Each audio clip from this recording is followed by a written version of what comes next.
कपिध्वज अर्जुन ने मोर्चा बांधकर डटे हुए धृतराष्ट्र पुत्रों को देखकर शस्त्र चलने की तैयारी के समय धनुष उठाकर तब ऋषिकेश श्री कृष्ण महाराज से यह वचन कहा, अच्युत, मेरे रथ को दोनों सेनाओं के बीच में खड़ा कीजिए और जब तक कि मैं युद्ध क्षेत्र में डटे हुए युद्ध के अभिलाषी इन विपक्षी योद्धाओं को भली प्रकार देख लूं कि इस युद्ध रूप व्यापार में मुझे किन-किन के साथ युद्ध करना योग्य है, तब तक उसे खड़ा रखिए।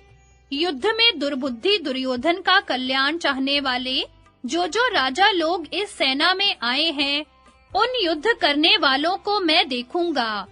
संजय बोले, धृतराष्ट्र, अर्जुन द्वारा इस प्रकार कहे हुए महाराज कृष्णचंद्र ने दोनों सेनाओं के बीच में भीष्म और द्रोणाचार्य के सामने तथा संपूर्ण राजाओं के सामने उत्तम रथ को खड़ा करके इस प्रकार कहा कि पार्थ, युद्ध के लिए जुटे हुए इन कौरवों को देख।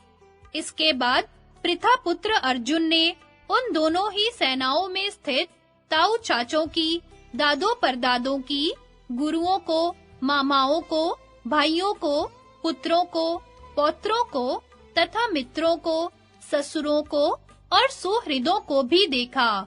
उन उपस्थित संपूर्ण बंधुओं को देखकर वे कुंती पुत्र अर्जुन अत्यंत करुणा से युक्त होकर शोक करते हुए यह वचन बोले।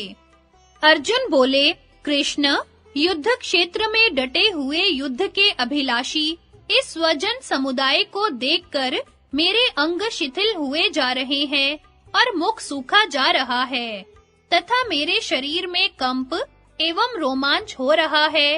हाथ से गांडीव धनुष गिर रहा है और त्वचा भी बहुत जल रही है। इसलिए मैं खड़ा रहने को भी समर्थ नहीं हूँ।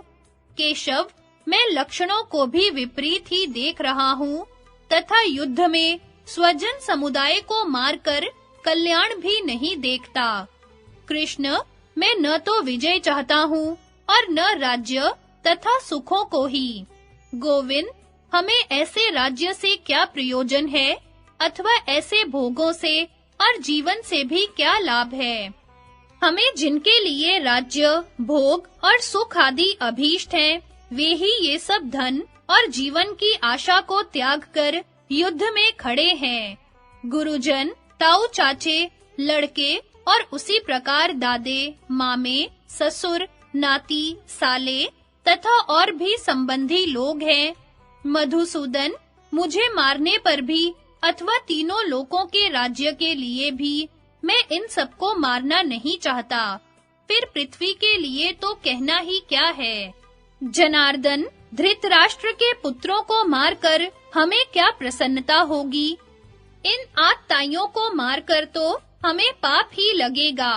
अतएव माधव, अपने ही बांधव धृतराष्ट्र के पुत्रों को मारने के लिए हम योग्य नहीं हैं, क्योंकि अपने ही कुटुंब को मारकर हम कैसे सुखी होंगे। यद्यपि लोभ से भ्रष्ट चित्त हुए ये लोग कुल के नाश से उत्पन्न दोष को और मित्रों से विरोध करने में पाप को नहीं देखते, तो भी जनार्दन, कुल के नाश से उत्पन्न दोष को जानने वाले हम लोगों को इस पाप से हटने के लिए क्यों नहीं विचार करना चाहिए। कुल के नाश से सनातन कुल धर्म नष्ट हो जाते हैं। धर्म के नाश हो जाने पर संपूर्ण कुल को पाप भी बहुत दबा लेता है। कृष्ण, पाप के अधिक बढ़ जाने से कुल की स्त्रियां अत्यंत दूषित हो जाती हैं और वार्ष्णेय स्त्रियों के अत्यंत दूषित हो जाने पर वर्ण संकर उत्पन्न होता है। वर्ण संकर कुल घातियों को और कुल को नरक में ले जाने के लिए ही होता है। लुप्त हुई पिंड और जल की क्रिया वाले अर्थात श्राद्ध और तर्पण से वंचित इनके पितृलोक भी अधोगति को प्राप्त होते हैं। इन वर्ण संकर कारक दोषों से कुल घातियों के सनातन कुल धर्म और जाति धर्म नष्ट हो जाते हैं। जनार्दन, जिनका कुल धर्म नष्ट हो गया है, ऐसे मनुष्यों का अनिश्चित काल तक नरक में वास होता है। हाँ, शोक, हम लोग बुद्धिमान होकर भी महान पाप करने को तैयार हो गए हैं। जो राज्य और सुख के लोभ से अपने स्वजनों को मारने के लिए उद्यत है, इससे तो यदि मुझ शस्त्र रहित एवं सामना न करने वाले को शस्त्र हाथ में लिए हुए धृतराष्ट्र के पुत्र रण में मार डाले, तो वह मारना भी मेरे लिए अधिक कल्याणकारक होगा। संजय बोले, रणभूमि में शोक से उद्विग्न मन वाले अर्जुन इस प्रकार कहकर बाण सहित धनुष को त्याग कर रथ के पिछले भाग में बैठ गए।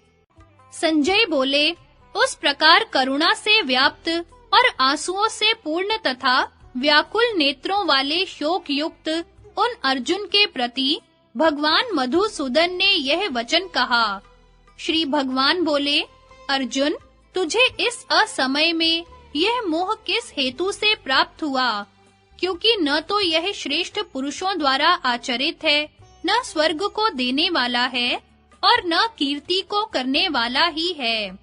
इसलिए अर्जुन, नपुंसकता को मत प्राप्त हो, तुझमें यह उचित नहीं जान पड़ती। परंतप हृदय की तुच्छ दुर्बलता को त्याग कर युद्ध के लिए खड़ा हो जा। अर्जुन बोले, मधुसूदन, मैं रणभूमि में किस प्रकार बाणों से भीष्म पितामह और द्रोणाचार्य के विरुद्ध लड़ूंगा, क्योंकि अरिसूदन वे दोनों ही पूजनीय हैं। इसलिए इन महानुभाव गुरुजनों को न मारकर मैं इस लोक में भिक्षा का अन्न भी खाना कल्याणकारक समझता हूँ, क्योंकि गुरुजनों को मारकर भी इस लोक में रुधिर से सने हुए अर्थ और काम रूप भोगों को ही तो भोगूंगा। हम यह भी नहीं जानते कि हमारे लिए युद्ध करना और न करना इन दोनों में से कौन सा श्रेष्ठ है, अथवा यह भी नहीं जानते कि उन्हें हम जीतेंगे या हमको वे जीतेंगे, और जिनको मारकर हम जीना भी नहीं चाहते, वे ही हमारे आत्मीय धृतराष्ट्र के पुत्र हमारे मुकाबले में खड़े हैं। इसलिए कायरता रूप दोष से उपहत हुए स्वभाव वाला तथा धर्म के विषय में मोहित चित्त हुआ मैं आपसे पूछता हूँ कि जो साधन निश्चय ही कल्याणकारक हो, वह मेरे लिए कहिए। क्योंकि मैं आपका शिष्य हूँ, इसलिए आपके शरण हुए मुझको शिक्षा दीजिए।